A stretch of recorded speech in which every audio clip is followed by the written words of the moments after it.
بسم الله الرحمن الرحيم.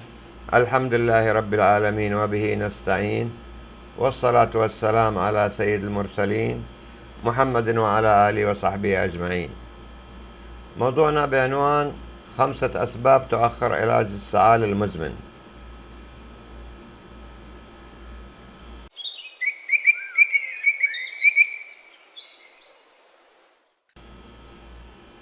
السعال أو الكحة رد فعل من الجسم في مواجهة تلوث الهواء أو مسببات الحساسية أو الجراثيم المسببة للعدوى التنفسية، ويسعل الإنسان بشكل اعتيادي، لكن استمرار السعال المتكرر ل3 أيام يعني وجود سعال مزمن.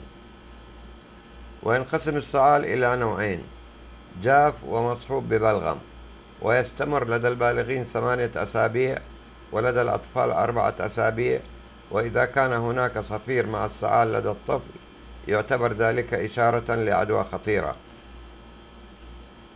أسباب استمرار السعال المزمن أكثر من المعتاد: الحموضة وحرقة المعدة وارتجاع حمض المريء، الحساسية والربو، زيادة البل وانسداد مجرى التنفس بأجزاء عالقة منه.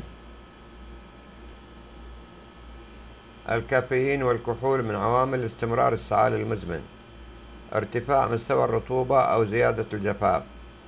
والسلام عليكم ورحمة الله وبركاته.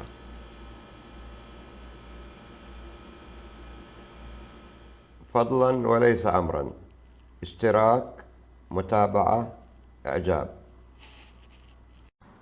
ومشاركة.